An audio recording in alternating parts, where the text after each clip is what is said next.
So here we have the IBM 5160.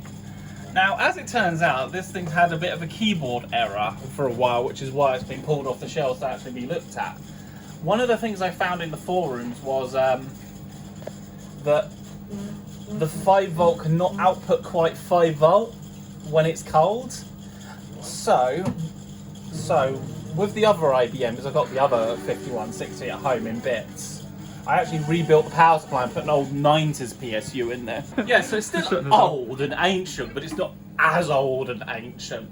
So I basically gutted that, put that in the other one, got that to a point I could actually get it to power up the other IBM, and it goes beer, and that's about it at the moment.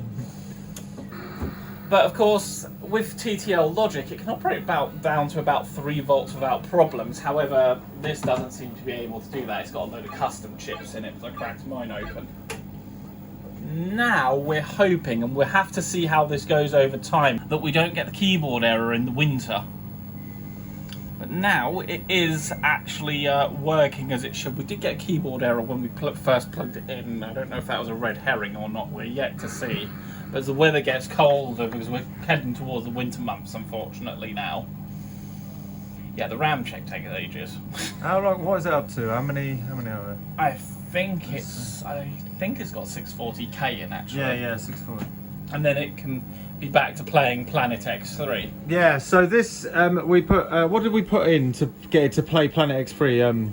8-bit guys game. It was Chris who actually did the software side of it. Chris.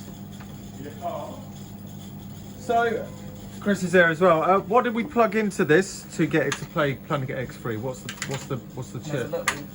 It's a flash card. Flash card. A compact flash card that plugs into the CF to IDE converter, and then that's it. It just acts as a hard drive. Yeah. But without it actually being a hard drive.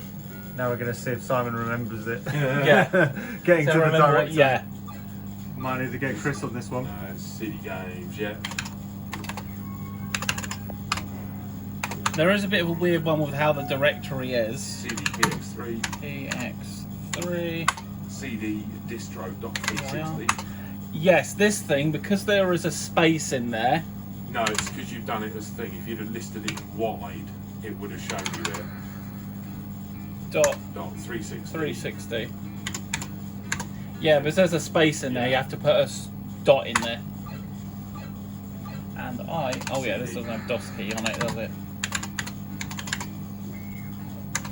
So it's distro.360 if it's just at the DOS and prompt. then just PX3. PX3 and Option 1. 1 and 1. Yeah, we don't have proper sound in here yet. Planet X3. So this is now wide in. It's been on hiatus for a good few months now, Yeah, hasn't it's it? been a good while. We're hoping it's going to be back working reliably again. So yeah, back on it again, and there's a couple of other things we've added. So that'll be in other videos, but yeah. And this was initially from Clear Out in Cornwall with the other IBM that you were talking about. Yeah. The funny thing is this is the computer that actually got me first volunteering here. Oh yeah. Yeah. So that one. Yeah. Oh, it's back! It's back! It's back!